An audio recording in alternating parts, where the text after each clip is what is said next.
Meus caros amigos e amigas que acompanham a TV Canção Nova, mais um programa para você pela TV Canção Nova, a nossa Escola da Fé. Tivemos aí uns 3 programas onde passamos alguns programas anteriores, né? Mas estamos de volta hoje ao vivo para continuar o estudo que estamos fazendo sobre a moral católica, que tem como base principal os 10 mandamentos. Já estamos no 6º mandamento. Você que acompanhou o programa no final do ano, viu que nós chegamos aí até o começo do estudo do 6º mandamento. Agora vamos até o final, se Deus quiser. Muito bem, vamos começar pedindo a graça de Deus, né? Jesus disse, sem mim, nada podeis fazer.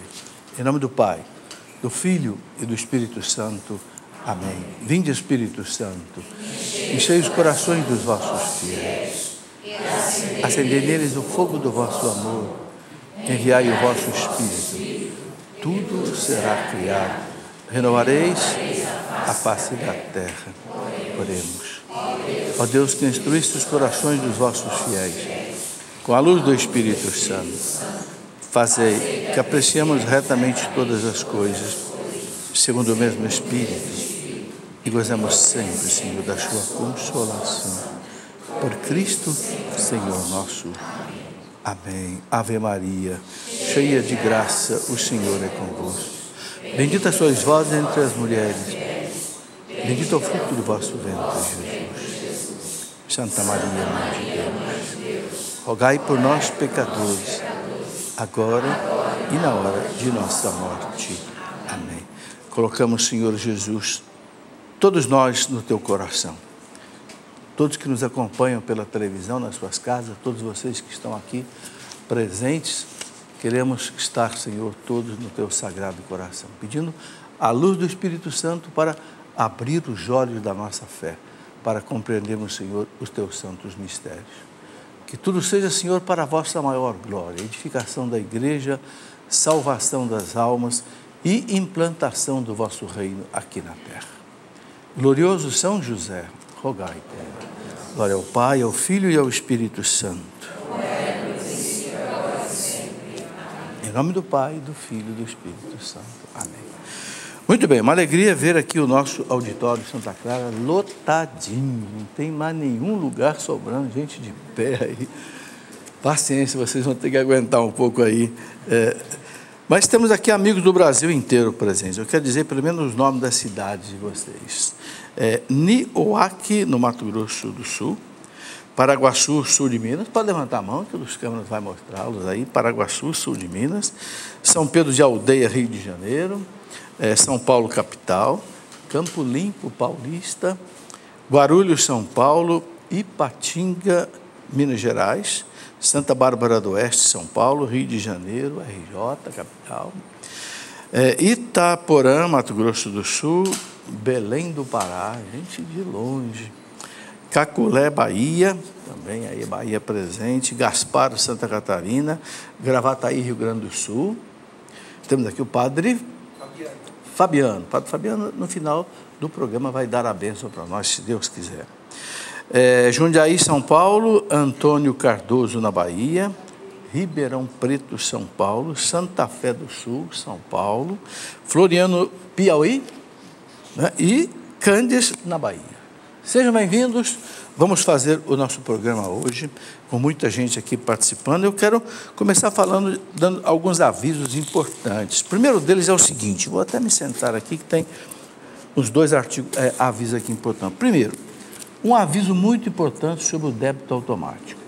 É o seguinte, os sócios que optaram por contribuir pelo débito automático precisam verificar nas suas contas correntes se o débito está acontecendo. Por quê? Porque a Canção Nova paga para fazer consulta, para saber quem é que vai fazer doação pelo débito automático. Se a pessoa não está fazendo, a Canção Nova paga a consulta e não recebe a doação do débito automático. Então, por favor, né, a senhora pede para você, o sócio, né, que não está contribuindo pelo débito automático, cancele, avisa, né, e você pode então fazer contato aqui com através do site clube.cançãonova.com para tirar qualquer dúvida, ou então ligando para o telefone bem conhecido, 12 31 86 26 00, ok?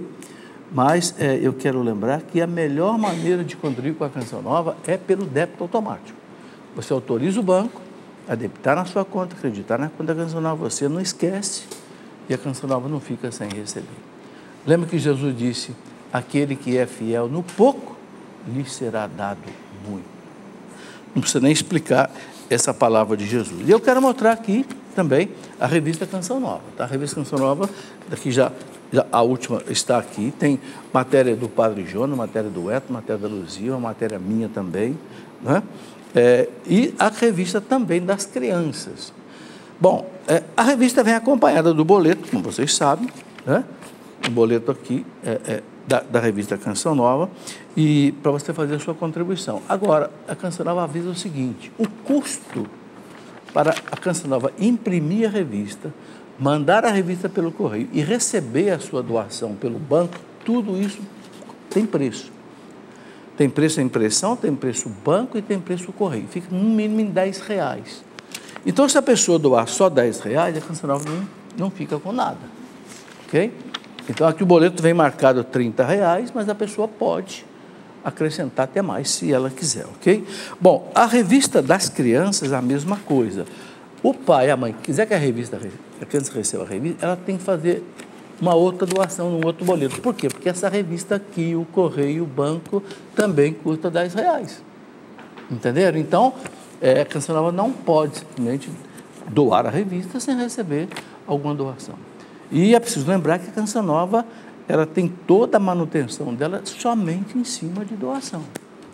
Não tem, né?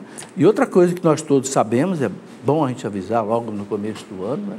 Que a Canção Nova está numa ginástica violenta para transformar o sistema digital em analógico. Não é? Vocês sabem que o Brasil inteiro, as televisões todas, têm que passar por isso. Todas essas câmeras que vocês estão vendo, que são caríssimas, todas vão ter que ser mudadas. Ok? Todas as torres de transmissão, todos os pontos onde tem retransmissão da Canção Nova terão que ser modificados. Quer dizer, isso vai um dinheiro pesadíssimo. Então, a Canção Nova pede essa ajuda exatamente por isso, né? Já são quase 30 anos aí no ar, a rádio muito mais até a televisão, e vamos continuar, mas com a dificuldade que a gente sabe que sempre existe. Muito bem, hoje então, como eu disse, a gente vai continuar o nosso estudo sobre a moral católica. Quero mostrar rapidamente aqui algumas fontes de consulta que você pode aprofundar o assunto. Esse livro é exatamente sobre moral católica, né? Pegando todos os pontos básicos da moral católica, os mandamentos, e todas as coisas que a igreja desdobra a respeito da moral católica. Bem, como nós estamos no sexto mandamento, ele fala também sobre casamento, etc., eu quero mostrar aqui os sereis uma só carne. Esse foi o primeiro livro que eu escrevi, tem mais de 20 anos, né? E é um livro para os casais, ok? Bom, o brilho da castidade tem tudo a ver também com a moral católica, né? E um livro que eu gosto muito de recomendar é este livro aqui, Construir o Homem e o Mundo. O autor é um padre francês que já morreu, chamado Michel Coat. Este livro aqui, quando eu tinha 20 anos de idade, ou seja, há 47 anos atrás, Monsenhor Jonas colocou na minha mão, e na mão de muitos jovens. Era o livro que Monsenhor Jonas usava para formar a juventude. Por isso que o lema da Canção Nova é Homens Novos para um Mundo Novo, porque o construir o homem para poder construir o mundo. Esse livro é excelente. Para vocês terem ideia, o autor é francês, não publicava mais no Brasil. Eu fui buscar lá na França os direitos autorais para publicar esse livro aqui no Brasil, porque é um livro que para a formação assim, do jovem, mesmo da pessoa adulta, é uma formação básica. O último que eu quero mostrar, Jesus, o sinal de contradição. Esse livro é tudo a ver com a moral católica. Por que Jesus é sinal de contradição? Porque o mundo diz uma coisa e Jesus diz não. O mundo diz, vamos fazer aborto. Jesus diz não. Vamos roubar, vamos fazer corrupção. Jesus diz não. Então Jesus é um chato, é um sinal de contradição. Aquilo que o profeta Simeão disse, quando Nossa Senhora apresentou Jesus no templo, Lembra que o profeta Samuel disse? Esse menino é colocado como um sinal de contradição. Sinal de contradição quer dizer o quê? Ele vai contra. Sinal contra, contradição. Ele diz contra. Por isso que pregaram ele numa cruz, né? Mas é a doutrina dele, a moral católica. Aqui tem uma coisa que eu gostaria de explicar. Esse símbolo que está aqui, o peixe, é o símbolo do cristão, né? Por quê? Você está vendo que aqui dentro tem uma palavra, está escrito iktis. Essa palavra é uma palavra grega que quer dizer peixe em grego. Mas por que o peixe ficou o símbolo do cristão? Porque essa palavra iktis acabou sendo uma sigla para os cristãos. Jesus Christos Theos Ios Soter, em grego, que quer dizer Jesus Cristo, Filho de Deus Salvador. Como essa frase, as iniciais davam a palavra iktis, peixe, os cristãos usavam o peixe como símbolo para se identificarem, para que eles não fossem presos, martirizados, para identificar aquela cristão, eles desenhavam o peixe. Jesus Christos Theos Ios Soter, que em grego quer dizer Jesus Cristo, Filho de Deus Salvador. É muito bonita essa história que vem lá do primeiro século da igreja. Muito bem, antes de retomar aqui a nossa conversa sobre o sexto mandamento, eu gostaria de lembrar o seguinte, nós paramos aí um pouco por causa do Natal, e um pouco de férias e tal. Os mandamentos, por que são a base da moral católica? Porque lá no Evangelho de São Mateus, capítulo 19, aquele jovem perguntou para Jesus, mestre, o que eu preciso para ganhar o céu, a vida eterna? Jesus respondeu exatamente isso, viva os mandamentos. E falou para eles quais: não matarás, não adulterarás, não furtarás, não levantarás falso testemunho, amarás o próximo como a ti. Então Jesus colocou de maneira perene, ou seja, para sempre, aquilo que estava lá na lei de Moisés. Por isso que Santo Agostinho pegou e escreveu os 10 mandamentos numa ordem assim, vamos dizer, pedagógica, catequética, e a igreja, inspirada pelo Espírito Santo, desdobrou cada mandamento. E aí eu queria dizer uma coisa muito importante. A igreja, ela tem a sabedoria do Espírito Santo, ela tem a infalibilidade do Espírito Santo, e ela tem a santidade que o Espírito Santo lhe dá. Eu gosto de lembrar aquela passagem do Evangelho de São João, lá da Santa Ceia, João 16, 12 e 13. Jesus diz assim para os apóstolos: eu ainda tenho muitas coisas para dizer para vocês, mas vocês não têm condição de ouvir agora, porque era o final da Santa Ceia, já devia ser porque 10 horas da noite. Mas aí Jesus diz no versículo 13 o seguinte, João 16, 13, ele diz assim: mas quando vier o Paráclito, o Espírito da verdade, olha o nome que Jesus dá para o Espírito Santo, o Espírito da verdade, Jesus diz, ensinar-vos-á toda a verdade. Gente, eu não sei se vocês já pensaram seriamente nisso que Jesus disse, é uma promessa, a promessa dele se cumpre, porque ele é Deus.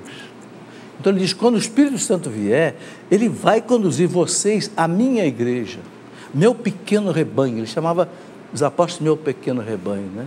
Está lá em Lucas 12, 32, não temas pequeno rebanho, porque foi do agrado do Pai dar-vos o reino. Jesus entregou o reino na mão da igreja. Então ele fala para esta igreja, o Espírito Santo ensinar-vos-á todas as coisas. Notem duas coisas importantes nisso que Jesus diz. Primeiro, ensinar-vos-á, ou seja, no futuro. Eu não tenho condição de ensinar tudo para vocês aqui agora. Já é na Santa Ceia, amanhã eu vou estar morto. Amanhã, sexta-feira santa, eu vou estar morto. Mas o Espírito Santo virá, e veio em Pentecostes. Foi o primeiro grande dom da redenção. Jesus voltou ao céu e derramou o Espírito Santo sobre a igreja. Da cabeça derramou para o corpo da igreja, né? Então, a certeza que nós temos, que essa doutrina que a igreja nos dá, que está aqui no catecismo da igreja, desdobrar, essa doutrina, ela é a verdade absoluta por causa disso que Jesus disse, o Espírito Santo ensinar-vos-á toda a verdade. Não é um pedaço da verdade, é toda a verdade, compreenderam? Então, esta, meus irmãos católicos, essa é a nossa alegria, essa é a nossa fé. Não foi um homem que disse isso, foi Deus quem desceu do céu, se encarnou e disse: eu vou mandar o Espírito Santo. Sabe por que eu estou colocando isso com essa ênfase? Porque eu recebo de vez em quando muitos e-mails assim: olha, fulano de tal, de outra religião, veio aqui para mim e disse isso, e agora? E agora? Agora você fala para ele que a verdade absoluta está aqui, porque Jesus prometeu para a igreja que o Espírito Santo ensinaria para ela tudo, e você vai ficar duvidando agora entre o que outra pessoa disse, o que... Vocês entenderam? Gente, nós temos que ter uma fé absoluta. São Paulo diz: nós não podemos ser assim como varas que ficam balançando ao sabor do vento. Não. Aqui está o dicionário da fé, da verdade, o catecismo da igreja aprovado pela igreja, inspirada pelo Espírito Santo há 2000 anos. Sabe, eu coloco tudo isso porque tudo que eu vou mostrar daqui a pouco aqui é baseado nisso. Se você não entende nisso, se você não acredita nisso, você começa a ter dúvida no que eu vou falar. E eu não vou falar nada meu. Você pode ter certeza absoluta, eu não vim aqui para ensinar o que eu quero. Eu não tenho nada para ensinar para vocês. Eu vim aqui para transmitir o que a igreja quer que eu ensine. Todo mundo que ensina, ensina em nome da igreja. Então tem que ensinar o que a igreja quer. Infelizmente tem muita gente que não faz isso. Infelizmente tem muita gente que acaba ensinando o que quer, até discordando das coisas da igreja. É uma falsidade, não pode se fazer isso. Vai ter que acertar a conta com Jesus um dia, né? Porque está burlando o que ele ensinou. Entenderam?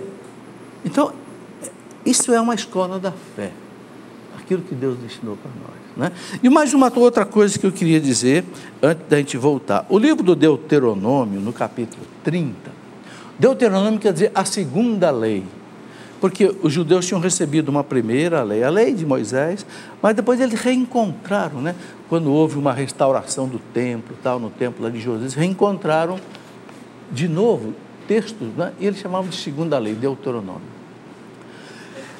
Depois que Deus dá todas as normas, a lei judaica para o povo, ele termina dizendo o seguinte, é aqui Deuteronômio 30, no versículo 11 seguinte, ele diz assim: olha, o mandamento que hoje te dou não está acima de tuas forças, nem fora do teu alcance. Ele não está nos céus, para que digas: quem subirá ao céu para nolo buscar, e nolo fazer ouvir, para que observemos. Não está tampouco do outro lado do mar, para que digas: quem atravessará o mar para nolo buscar, e nolo fazer ouvir, para que possamos observar. Mas essa palavra, ou seja, os mandamentos, a lei de Deus, essa palavra está perto de ti, na tua boca e no teu coração, para que possas cumprir. Ok? Então, Deus está dizendo para nós o seguinte, né? O mandamento que hoje te dou não está acima de tuas forças, né? Nem fora do teu alcance. O que significa isso? Gente, que Deus não pede para nós o impossível. Deus pede o possível. É claro que por causa do pecado original, por causa do enfraquecimento da nossa natureza, enfraquecimento da nossa vontade, da nossa liberdade, da nossa inteligência, por causa de tudo isso, a gente não consegue viver a lei de Deus sem o auxílio de Deus. Por isso que Jesus disse: sem mim nada podeis fazer. Mas, se a gente tem a graça de Deus, se a gente tem o auxílio da graça de Deus, a força do Espírito Santo, a gente consegue viver. Nós somos fracos, de vez em quando a gente não consegue, a gente peca. Tudo bem, Jesus deixou o remédio aí, a confissão. Porque Jesus sabia que nós todos somos fracos. Então fica aí já o remédio da confissão, né? Bom, com essa premissa de hoje, vamos então aqui retomar a nossa aula. A gente parou aqui, nesse ponto, no capítulo 6, ou melhor, no 6º mandamento. Sempre que aparecer esse sinalzinho aqui de parágrafo e um número, é uma citação do Catecismo da Igreja Católica. O Catecismo ele tem 2.865 parágrafos. São esses números. Vou pedir para o câmera mostrar aqui, um de vocês. Mostrar aqui, olha, o Catecismo, em qualquer lugar que você abrir, tem aqui o número dos parágrafos, tá? Então, ele tem, isso é para facilitar a gente fazer uma citação. Ele tem, ao todo, 2.865 parágrafos, tá? Até o final dele aqui, ó, 2.865 parágrafos. Então, quando aparecer aqui esse sinalzinho, sempre é coisa. Bom, então aqui, no sexto mandamento, veja, ele está falando da fecundidade do matrimônio. Deus instituiu o matrimônio para quê? Para que nascesse gente, senão a terra não seria habitada. Então, foi dada ao casal a fecundidade. Então, a igreja ensina, a fecundidade é um dom. Um dom quer dizer uma dádiva de Deus, enfim, do matrimônio, porque o amor conjugal tende naturalmente a ser fecundo. Sabe, todo amor é fecundo. O amor que não é fecundo não é amor. Por que Deus criou o mundo? Criou nós todos, criou os animais, criou o cosmos, porque Deus é amor.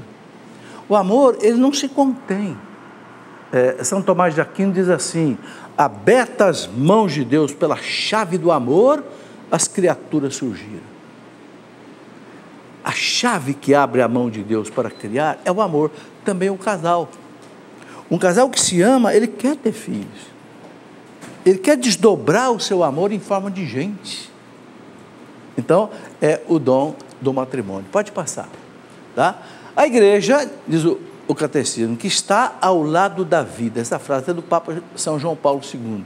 A igreja que está ao lado da vida, ou seja, a igreja que ama a vida, a igreja que defende a vida, ensina que qualquer ato matrimonial deve permanecer aberto à transmissão da vida. Então, o ato matrimonial, ou seja, o ato sexual, o ato do casal, a igreja ensina que ele deve ficar aberto à vida. Né? É claro que muitas vezes o casal necessita de um controle da natalidade, mas a igreja ensina que esse controle deve ser feito dentro também de uma moral católica, né? Não deve ser feito de qualquer jeito. Vamos lá? Esta doutrina, muitas vezes exposta pelo magistério da igreja, está fundada na conexão inseparável que Deus quis e que o homem não pode alterar por sua iniciativa entre dois significados do ato conjugal. Aqui que é importante a gente entender. Qual é o significado do ato conjugal no plano de Deus? Quando Deus pensou em nós, pensou no mundo, pensou no ser humano, Ele colocou o homem e a mulher sexuados. O anjo não tem sexo.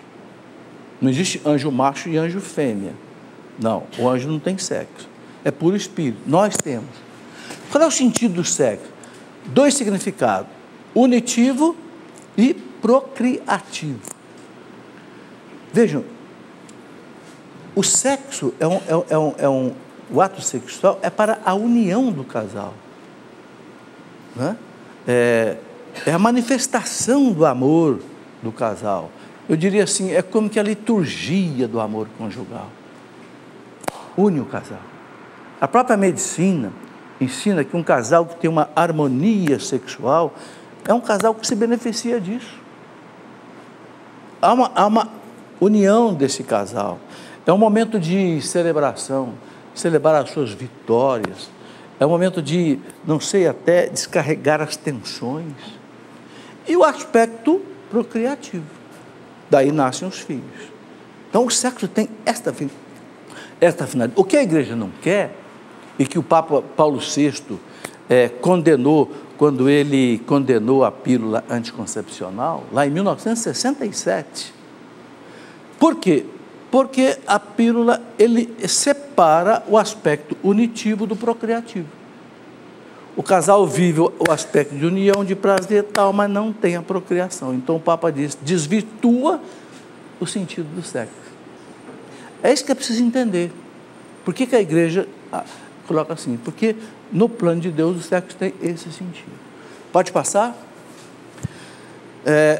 Chamados a dar a vida, os esposos participam do poder criador e da paternidade de Deus.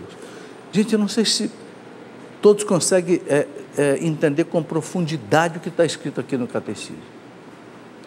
Chamados a dar a vida. Nós somos chamados, o casal é chamado a dar a vida. E não é qualquer vida, é vida humana. É vida de um ser criado à imagem e semelhança de Deus. Chamado a dar a vida, os esposos participam do poder de Deus, do poder criador e da paternidade de Deus. Então, o casal recebeu essa glória, esta honra de participar do poder criador de Deus. Gente, isso é uma honra para nós. Por que eu tenho 5 filhos e agora já 12 netos?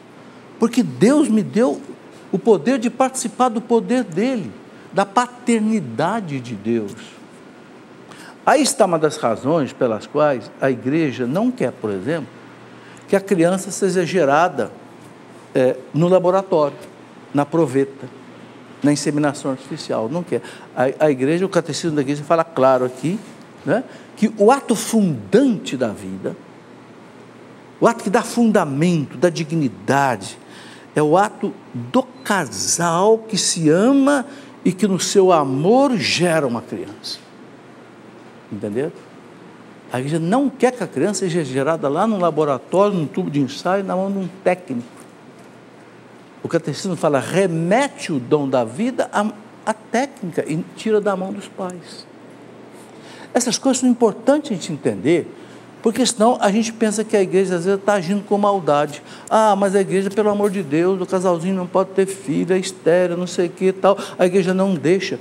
É porque existe um fundamento teológico, um fundamento antropológico, um fundamento filosófico que leva a igreja a entender tudo isso. Entenderam? Então é preciso entender isso com clareza. Bom, já levantou a plaquinha do intervalo aí? Vamos fazer o primeiro intervalo, a gente volta daqui a pouquinho. Espera aí que você vai ver que o nosso intervalo é bastante rápido. Muito bem, você viu aí, olha, intervalo rapidíssimo, acho que não deu 3 minutos, né? Por quê? Porque Canção Nova não tem propaganda. É um milagre de Deus, né? Uma televisão dessa que gasta cerca de 20 milhões de reais por mês, né? Conseguir se manter no ar desse jeito. Mas é graças a vocês que ajudam. É graças a cada um, né, que coloca aqui a sua oferta, a sua contribuição, que a Canção Nova consegue isso.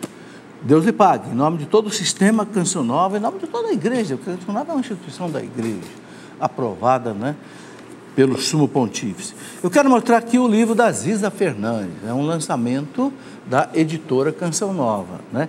Gotas de Sentido, na eternidade do momento presente. A Ziza escreveu um livro com 365 mensagens, um para cada dia do ano. É uma reflexão, é uma meditação, é uma mulher de Deus, né, que coloca aqui para você, cada dia do ano, uma reflexão. Sempre começa com uma citação bíblica e ela analisa, medita sobre, né, aquela citação bíblica para a gente analisar. Estamos aí com um acampamento de cura e libertação neste final de semana, 27 até 29 de janeiro. Cura e libertação. Quem é que vai estar pregando para vocês todos aqui? Vamos ter aí o padre Marlon Múcio, que trabalha nesta linha, né, de cura e libertação. O Ricardo Ida, também, que trabalha com isso há muito tempo, da Canção Nova. E a irmã Maria Eunice, que também tem esse ministério aí pelo Brasil inteiro de cura e libertação. Então, você que quer participar, venha, está começando, né, sexta-feira, mas vai até o domingo, ok? Informações pelo telefone que você conhece muito bem, o 1231-86-2600, ou pelo site eventos.cançãonova.com. Muito bem, vamos continuar com a nossa caminhada aqui, a nossa aula, tá? Pode passar, Fernanda. Parágrafo 2368 do Catecismo. Por razões justas, presta atenção nisso agora, olha, por razões justas, os esposos podem querer espaçar os nascimentos dos seus filhos, né? Às vezes uma crise financeira, uma crise de saúde, então o casal pode espaçar o nascimento dos filhos, tá? cabe-lhes verificar que seu desejo não provém do egoísmo, mas está de acordo com a justa generosidade de uma paternidade responsável. Então, aqui, a igreja fala da paternidade responsável. O que a igreja chama de paternidade responsável? É exatamente isso. O casal deve ter os filhos que puder ter. Todos os filhos que puder ter. Agora, o que a igreja pede é que o critério não seja o egoísmo. Eu não quero ter filho porque filho gasta muito, eu prefiro gastar o dinheiro, né, comprando, não sei, uma outra coisa, uma casa, não sei o quê. Aí, elimina os filhos. Veja, nós não podemos criar nada nesse mundo mais nobre do que uma vida. Eu fico pensando, quando a gente chegar no céu, Deus dizer assim, olha, muito obrigado, porque você me deu esses filhos aqui, e eles vão viver aqui no céu comigo para sempre. Só tem um jeito de colocar alguém no céu, fazendo ele nascer aqui na terra. No céu não nasce gente. No céu não morre gente. O céu ele vai ser habitado pela terra. Entendeu? O valor, a importância que tem o casamento, o pai e a mãe que geram um filho para Deus, os filhos são gerados para... Os filhos não são nossos. Eu tenho 5 filhos e moro sozinho.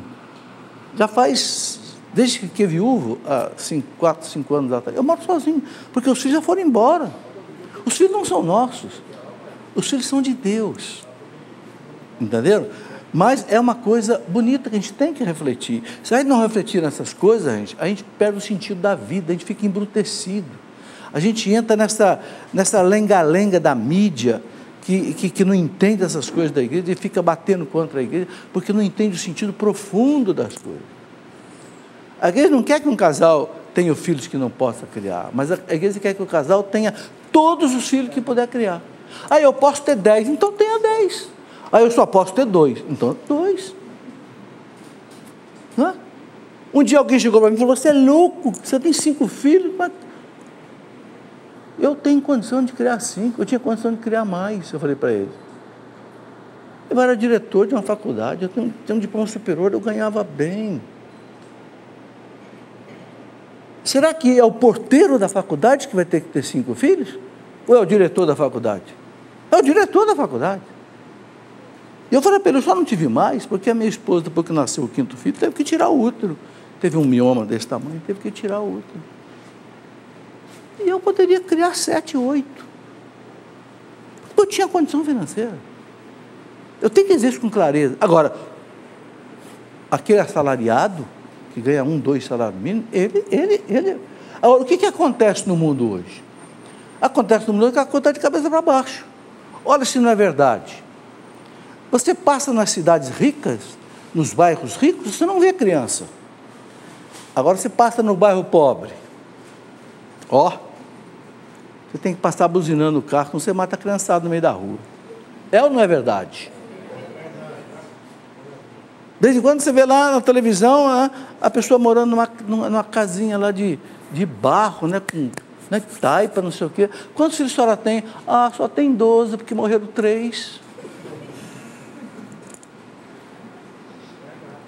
E aí você passa nos bairros ricos da cidade, às vezes o casal morre e fica para o governo, sabe por quê? Porque não tem filho. É isso que está errado, acontece de cabeça para baixo. Os pais pobres estão cheios de crianças, vai na África. E os pais ricos estão fazendo campanha para os casais terem filho, que os casais não querem ter filho. A França está dando 1 ano de licença prêmio para a mulher que tiver o 3º filho. Ela fica em casa 1 ano, recebendo do governo o salário, sem trabalhar, para incentivá-la a ter um 3º filho. E eles não conseguem fazer isso.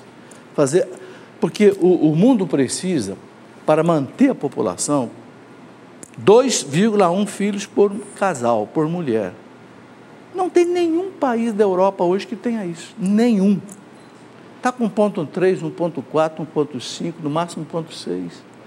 Ou seja, todos os países da Europa estão com a população diminuindo. E o Brasil já chegou nisso, porque o Brasil está com 1,7. E isso é uma desgraça. Por quê? Essa ficha não caiu ainda bem na cabeça do povo. Porque O país que não tem 2,1 filhos por mulher, e o Brasil está com 1,7, o que acontece com esse país? Esse país vai aumentando violentamente o número de velhos. E não nasce crianças, jovens, para manter a força de trabalho, para manter a instituição, a previdência social. Então, o que acontece? O velho, ele gasta muito. Primeiro que ele é aposentado, recebe sem trabalhar. É justo, ele trabalhou a vida inteira, é um direito dele, é direito legal, constitucional. Segundo, ele fica doente toda hora, não é? Então, ele consome muito a medicina, o hospital, o médico, o remédio. Ok? O que acontece, então, com um país de cabelos brancos? É um país que, economicamente, ele pesa. Agora, se nasce jovens, a coisa equilibra. Os economistas já perceberam o horror que é isso, mas o povo, de modo geral, não entendeu ainda. Mas essa ficha vai chegar aqui no Brasil. Não vai demorar nada. E não pensem vocês que o Brasil tem muita gente, não. Eu gosto de dar esse dado. Um dado simples que você vai entender. O Japão tem 330 pessoas por quilômetro quadrado. Você pegar 1 quilômetro quadrado, né? Pega assim 1 quilômetro quadrado. 1 quilômetro aqui, 1 quilômetro aqui, 1 quilômetro quadrado. No Japão, cada quilômetro quadrado você tem 330 pessoas. Quantas pessoas tem no Brasil por quilômetro quadrado? 20. 20. Estão entendendo? O Japão, ele é 16 vezes mais denso em termos de população do que o Brasil. Onde nós temos 20 brasileiros, o Japão tem 330. E o Japão não tem as doenças que tem no Brasil, o analfabetismo que tem no Brasil, as desgraças todas que tem no Brasil de doenças endêmicas, etc. 65% do povo brasileiro tem curso superior, no Brasil não chega a 20%. Isto mostra o quê? Que não é a quantidade de gente que faz um país ser pobre, não é isso não. É o contrário. Todos os países do mundo que se desenvolveram bem tinham uma população crescente. Bom, é isso tudo que a igreja examina, defende, mas que a mídia coloca outras coisas. Aí o sinal de contradição que a igreja rebate essas coisas. Muito bem, vamos em frente. Além disso, regularão seu comportamento segundo os critérios objetivos da moral. O controle da natalidade. Pode passar. Salvaguardando esses dois aspectos essenciais, o aspecto unitivo e o aspecto procriativo, então a igreja diz que o ato conjugal conserva integralmente o sentido de amor mútuo e verdadeiro e sua ordenação para a altíssima vocação do homem para a paternidade, né? A paternidade da família. Eu sei, gente, que um dos problemas mais difíceis do casal católico é o controle da natalidade. Eu sei. Estou ciente disso. Né? Na última encíclica do Papa Francisco, ele não tocou no assunto. Amoris Laetitia, eu pensei até que fosse trazer algumas coisas a mais. Passou batido. Os dois sinos sobre a família não mexeu. Quer dizer, então, a doutrina católica permaneceu a mesma que está aí. Não houve eu não notei nenhuma mudança na última encíclica do Papa sobre a família. Então, os casais precisam ter uma orientação segura sobre isso, com o catecismo, com seus diretores espirituais, para viver isso de maneira adequada. Vamos lá. A regulação da natalidade, o controle da natalidade, né, representa um dos aspectos da paternidade e da maternidade responsáveis. A legitimidade das intenções dos esposos não justifica o recurso a meios moralmente inadmissíveis. O que a gente chama de meios moralmente inadmissíveis? É importante entender isso. Ele fala aqui, por exemplo, a esterilização direta ou a contracepção. A esterilização, o que é? É a vasectomia e a laqueadura. Esterilização direta ou a contracepção. Contracepção é o controle da natalidade por métodos artificiais, usando pílula, usando DIU, usando camisinha. Então, o que a igreja coloca para nós é isso. Eu sei que esse assunto é um assunto difícil, delicado, é um assunto que mexe com a vida dos casais. Então aí, o que é recomendável? Cada casal procura o seu diretor espiritual, né? As dificuldades de cada casal devem ser resolvidas caso a caso, né? Com uma boa orientação. Eu não posso aqui de jeito nenhum dizer nada diferente do que está aqui. Por quê? Porque essa é a doutrina da igreja. Agora, o aspecto pastoral dessa doutrina, aí cabe, né, aos orientadores, os padres, etc. Vamos lá. 2370 do Catecismo. A continência periódica. O que é a continência periódica? É o casal viver o ato sexual, às vezes, num período, no outro período não. Especialmente quem aplica o método Billings, que é o método recomendado pela igreja, o método natural. O método em que a mulher identifica os dias de fertilidade dela, que são cerca de 4, 5 dias por mês, num ciclo menstrual, né? Então, se naqueles dias ela tem o ato sexual, ela pode engravidar. Com muita garantia vai engravidar. Inclusive, casais que têm dificuldade para engravidar e querem engravidar, identificar os dias de fertilidade pelo método bíblico. Não vou entrar no detalhe do método aqui, porque tem livros que explicam isso. O método, basicamente, é o seguinte. A mulher, ela é estéril praticamente quase que o mês inteiro. Mas nos dias em que o ovário desprende um óvulo que vem para o útero, nesses dias em que ela está ovulando, o útero dela produz o chamado muco uterino. Esse muco uterino é uma substância, assim, parece uma clara de ovo, que torna toda a região vaginal, torna neutra, elimina a acidez que existe ali. Porque essa acidez não deixa a mulher ficar grávida, porque o espermatozoide morre nesse ambiente ácido. Então, o muco uterino, que o útero gera, nesses dias, da sabedoria de Deus, né, faz com que o espermatozoide possa chegar vivo e fecundar o óvulo lá no útero. Entende? Então, a mulher, se ela identifica nos dias de fertilidade esse muco uterino, ela sabe que nesses dias, se ela tiver o ato sexual, ela pode engravidar. Fora disso, ela não engravida. Então, existe o Sem-Plafan. O que é o Sem-Plafan? Centro de Planejamento Familiar. Se você entrar na internet, é fácil de você encontrar o site do Sem-Plafan. Centro de Planejamento Familiar. Eles têm, inclusive, monitores que orientam os casais como usar o método. Porque o grande problema do método Billings, que é o método que funciona, eu conheço casais que fizeram controle de natalidade por mais de 10 anos usando o método Billings, sem usar remédio, sem usar nada. E nós temos que dizer aqui, a internet está cheia de matérias sobre isso, a pílula anticoncepcional faz mal para a mulher.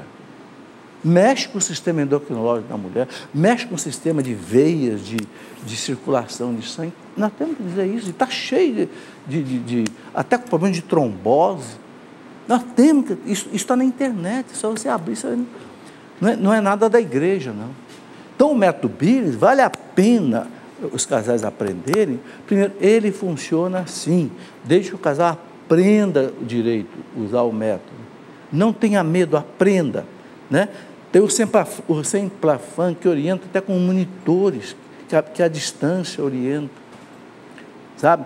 Ele evita de haver, né?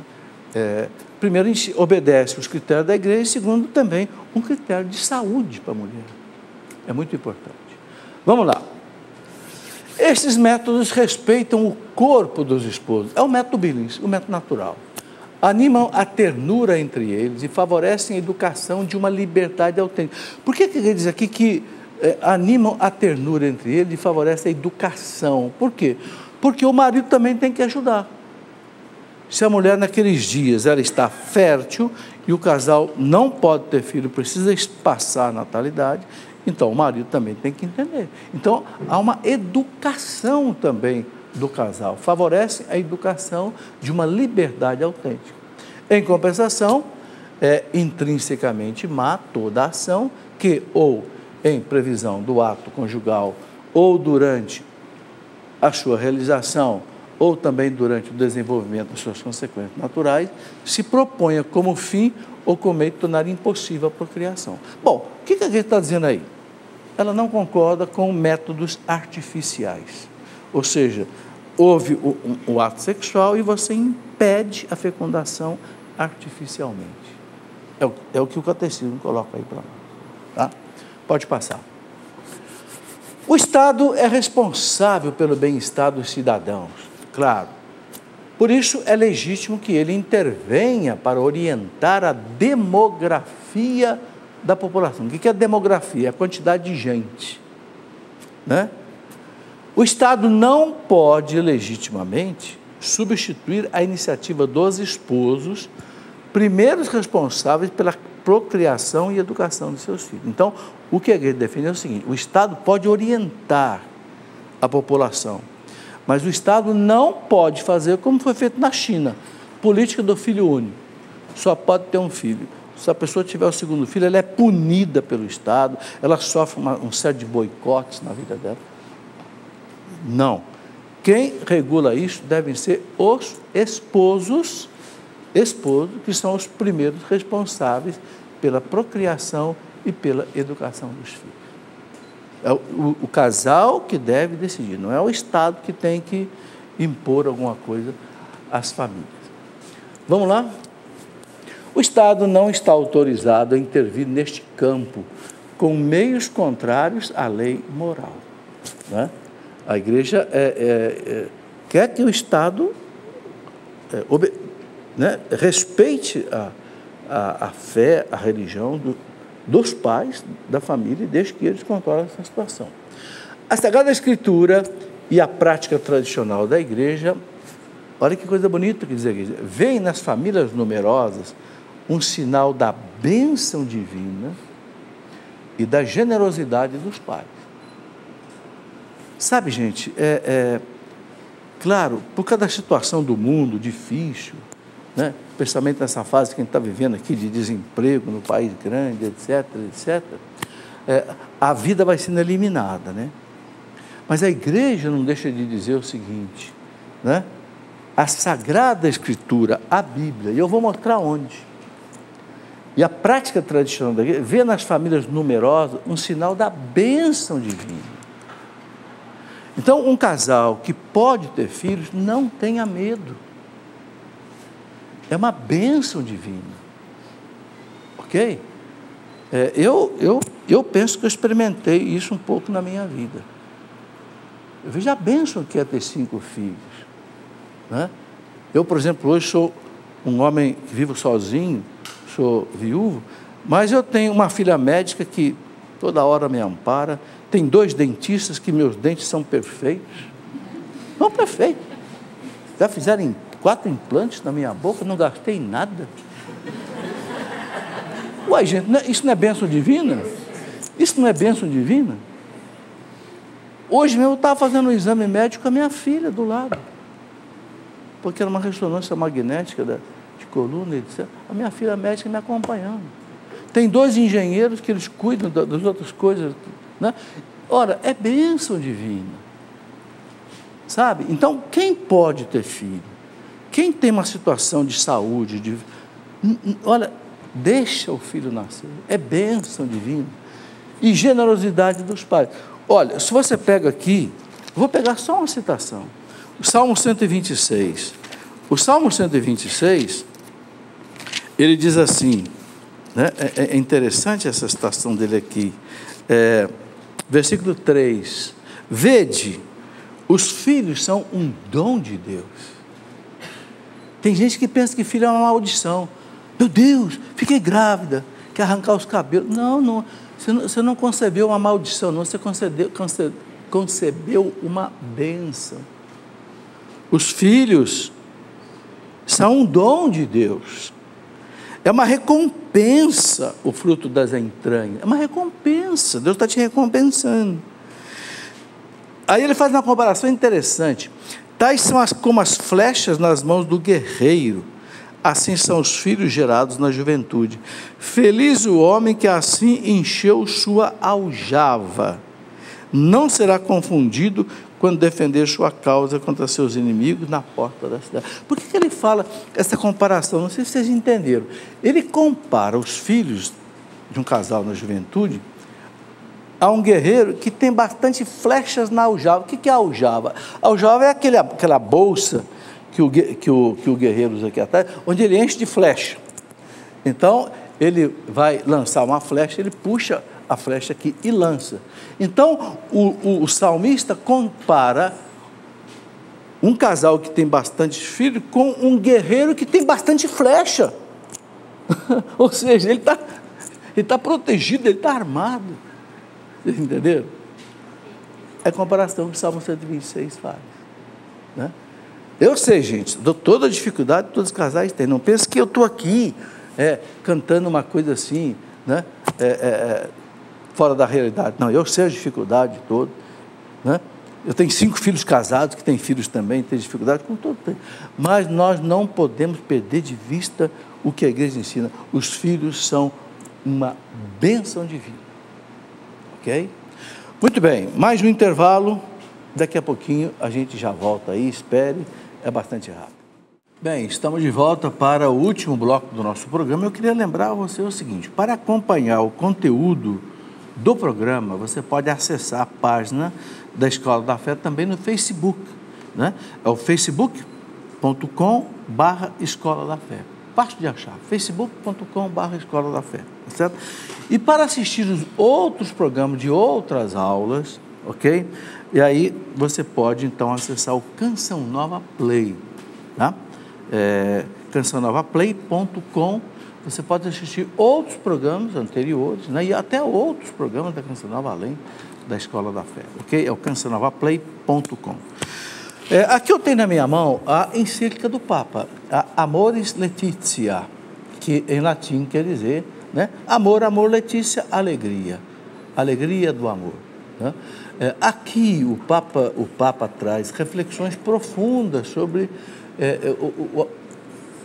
a família, o casal. Então, vale a pena a gente ler essa encíclica, meditar, tirar dúvida, perguntar. A Canção Nova publicou, olha aí, a editora Canção Nova publicou, você pode adquirir pela Canção Nova, se você quiser. Só ligar aí pelo telefone 12 31 86 2600, você tem aí o estudo da Canção Nova. Vamos continuar, né? Antes um minutinho, só estou vendo uma coisa aqui que eu queria falar. Vocês estão vendo aqui na minha mão uma coleção de livrinhos, tá certo? O que são esses livrinhos? Isso aqui é um trabalho que eu estou fazendo já há um bom tempo, sobre o seguinte. Eu faço um programa aqui quarta-feira, às 16h, chama-se Pergunte e Responderemos. Tem milhares de perguntas que chegam pela internet, Facebook, telefone, e-mail. Então, eu estou pegando os assuntos que se repetem mais e escrevendo um livrinho sobre esse assunto, para facilitar as pessoas a tirarem as suas dúvidas, né? Porque o profeta Oséias diz uma coisa muito interessante. Oséias 4:6, Oséias diz assim: o meu povo perece por falta de conhecimento, por falta de doutrina, por falta de formação. Aí o povo é enganado, vai para as seitas, segue caminhos errados. Então, a formação é importantíssima. Então, por exemplo, esses livrinhos, eu estou fazendo até assim, grampeado, para ficar bem mais em conta, inclusive, né? Por exemplo, como entender as páginas difíceis do Antigo Testamento, como entender aquela questão do dilúvio, as 10 pragas do Egito, né? Não sei, com quem Caim se casou, aquelas coisas que o povo pergunta muito, né? Depois, como entender o Apocalipse, um livro difícil, né? Como entender? O que a igreja explica do Apocalipse? Depois aqui, olha, você conhece a verdade sobre Galileu Galilei? Né? Esse cientista italiano que falam muitas coisas erradas sobre ele. Você sabe o que foram as cruzadas, né? Para libertar a Terra Santa lá por volta do ano de 1072, etc., né? As cruzadas. Você sabe o que foi o caso de Santa Joana d'Arc, que morreu queimada na fogueira? Né? Enfim, uma série de assuntos, né? Você sabe o que é ideologia de gênero? Essa loucura aí quer dizer que não existe sexo, não tem menino, não tem menina, uma coisa fora da realidade, mas estão ensinando nas escolas. De repente estão ensinando para o seu filho, para o seu neto. Você sabe o que é isso, ideologia de gênero? Então estude. Então, um livrinho que explica. Então, eu estou fazendo, e aqui tem muitos outros, né? E tem mais, eles estão saindo assim, um atrás do outro, devem sair aí cerca de 50 livretos desses, para que a gente vá se aprofundando nas coisas importantes da nossa fé. Muito bem, continuando aqui. Pode passar? Parágrafo 2375 do Catecismo. As pesquisas que visam diminuir a esterilidade humana devem ser estimuladas. Então, pesquisa dos médicos. A mulher é estéril, ou o homem é estéril. As pesquisas para eliminar a esterilidade, a Igreja aprova, tá? Sob a condição de serem postas a serviço da pessoa humana, de seus direitos inalienáveis, de seu bem verdadeiro e integral, de acordo com o projeto e a vontade de Deus. A única coisa que a Igreja, no fundo, não aceita é a inseminação artificial, né? Então, tem muitas pesquisas, muitos tratamentos até que a Igreja aceita, desde que não seja a inseminação. Pode passar? As técnicas que provocam uma dissociação do parentesco, aqui está falando da inseminação artificial.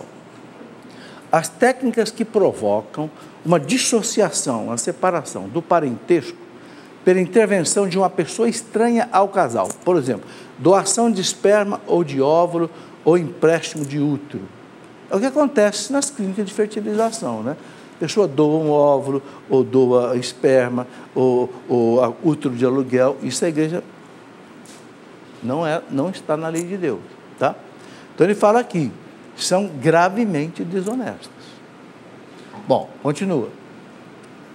Estas técnicas, inseminação e fecundação artificiais heterólogas, lesam o direito da criança de nascer de um pai e uma mãe conhecidos dela.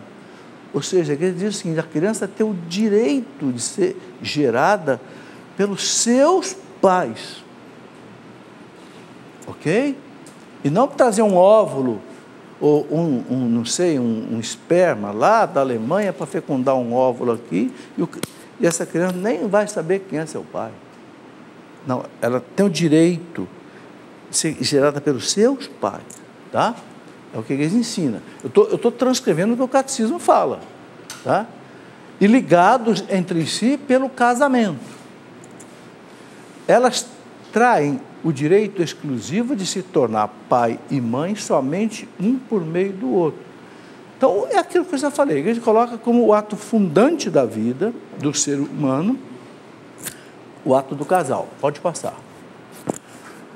Aqui ela coloca uma explicação a mais. Praticadas entre o casal, essas técnicas chamadas de inseminação e fecundação homólogas, o sêmen do marido e o óvulo da esposa, é chamada de fecundação homóloga, né? Quando não é o casal, é heteróloga. Então a Igreja fala que a prática entre o casal são talvez menos claras a um juízo imediato, mas continuam moralmente inaceitáveis. Então, o que esse parágrafo do Catecismo está dizendo? Mesmo a fecundação artificial para o casal, a Igreja diz que não é moral. Por quê? Tem que haver o ato sexual. Para a Igreja, veja como é que a Igreja, né, tem que dizer que a Igreja é contra o sexo. Não é contra o sexo, não. A Igreja é muito a favor do sexo. Ela quer que a criança só seja gerada pelo ato sexual. Não quer que seja gerada de outro jeito. Por quê? Porque foi a via que Deus estabeleceu para que o amor conjugal gerasse uma vida. Bom, dissociam o ato sexual do ato procriador, tá? A inseminação artificial separa o ato sexual do ato procriador. Pode passar. Aí aquilo que eu falei, o ato fundante da existência dos filhos já não é um ato pelo qual duas pessoas se doam uma à outra, isso pela inseminação artificial, né?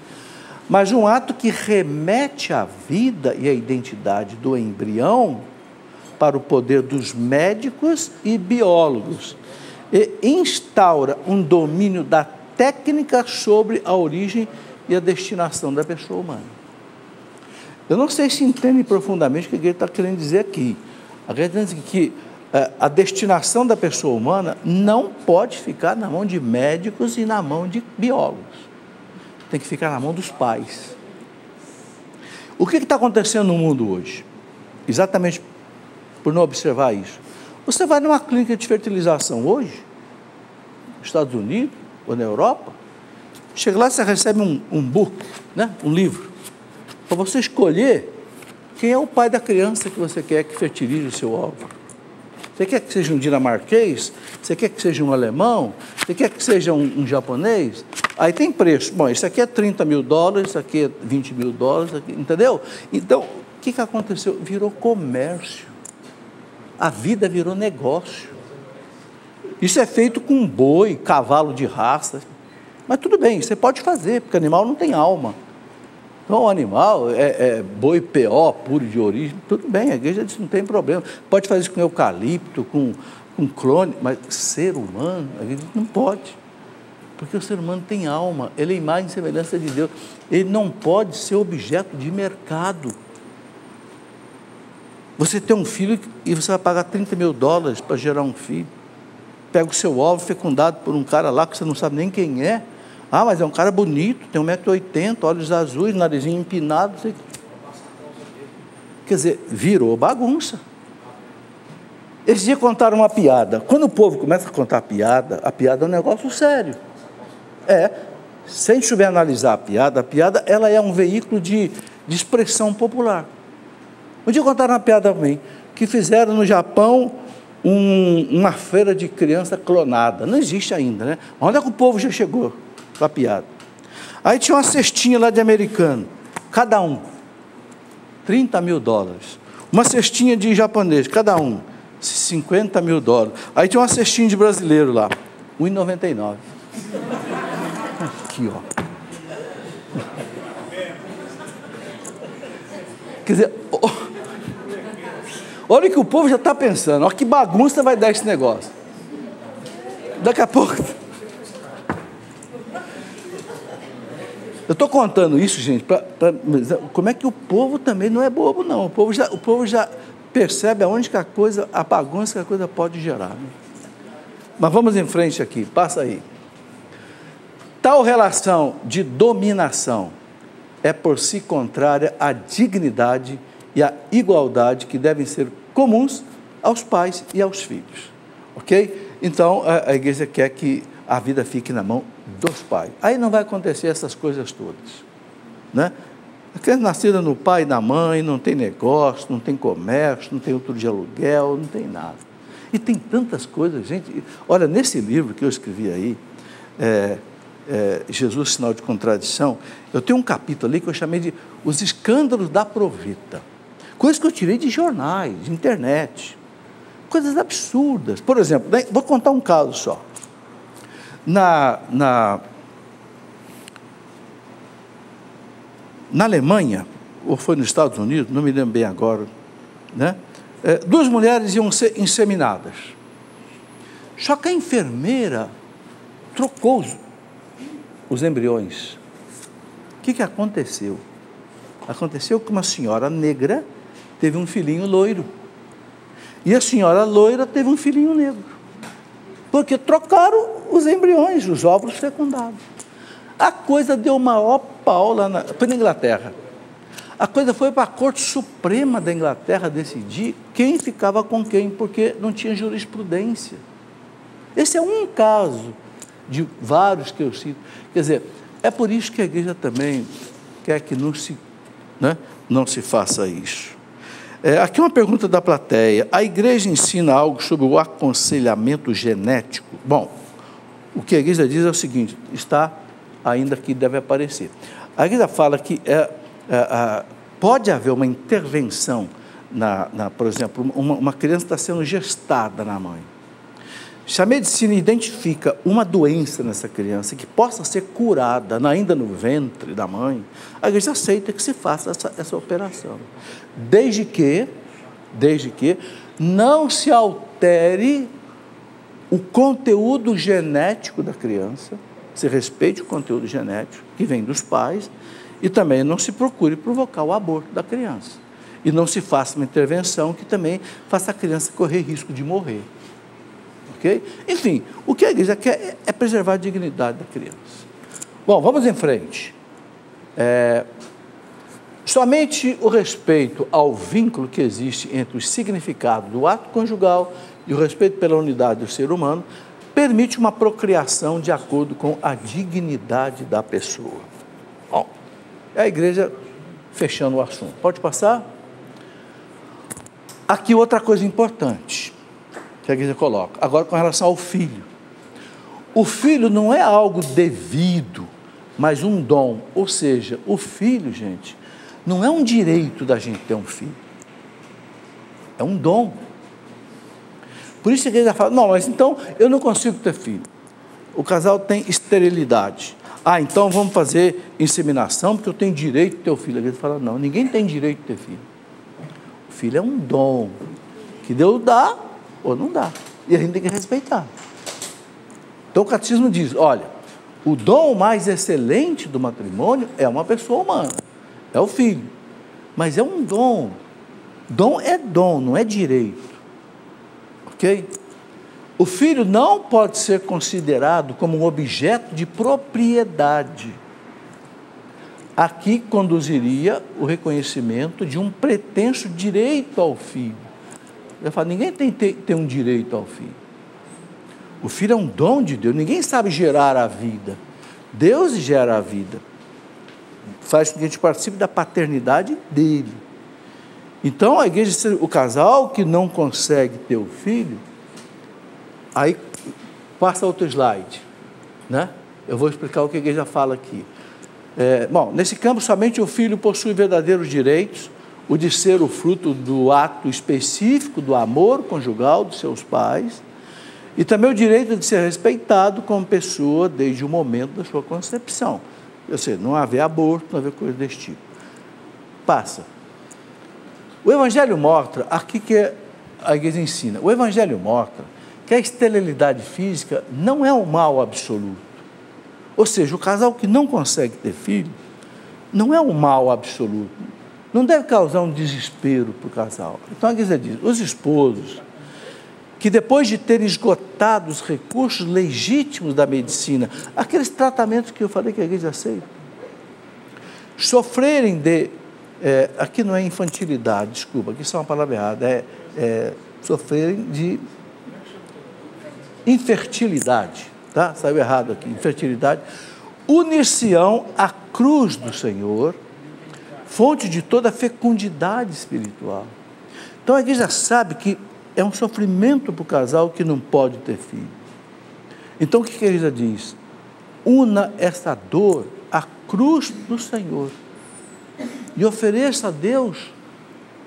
A gente sabe que o sofrimento é matéria-prima de salvação.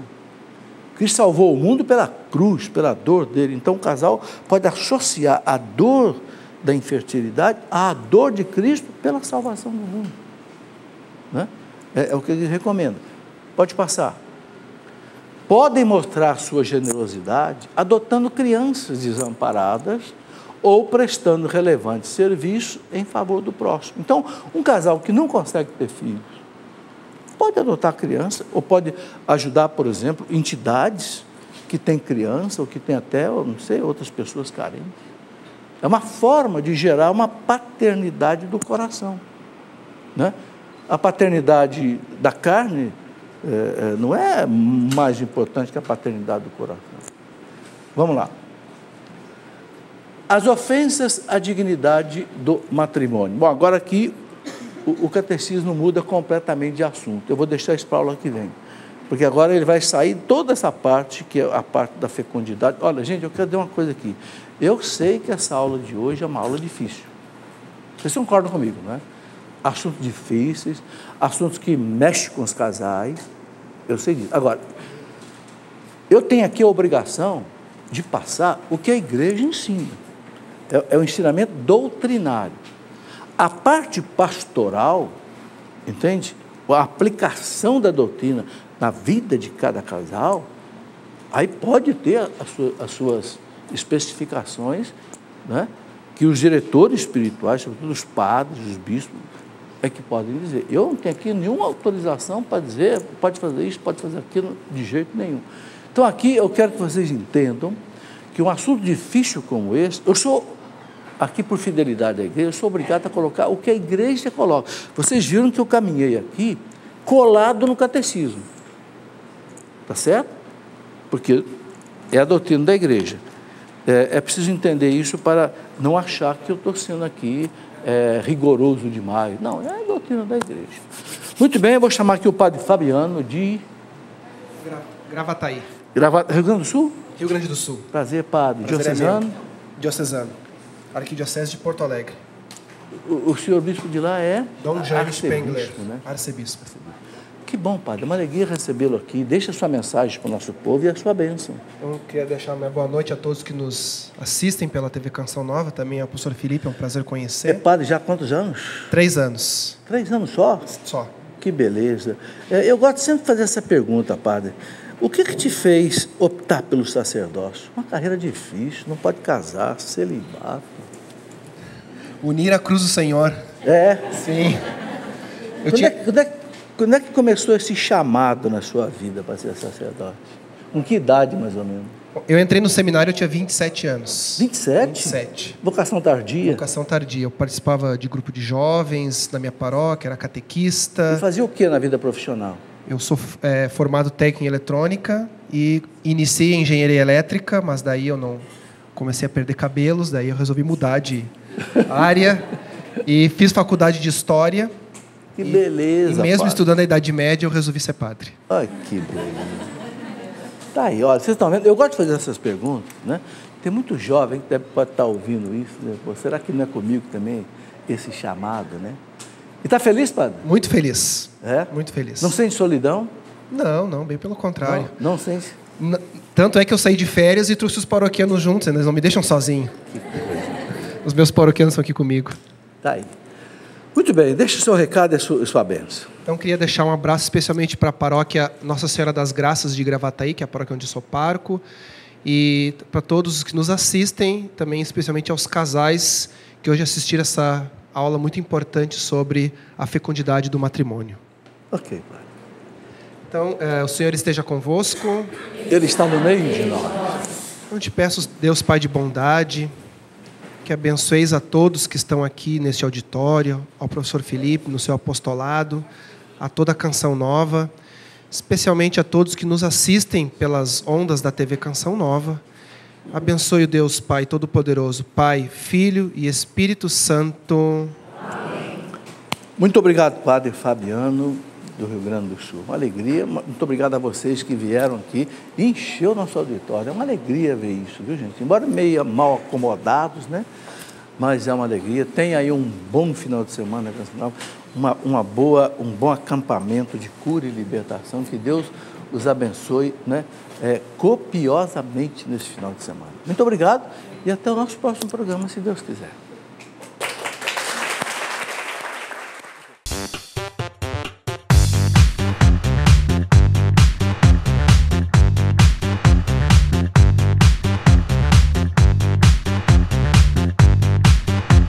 CançãoNovaPlay.com. Assine já!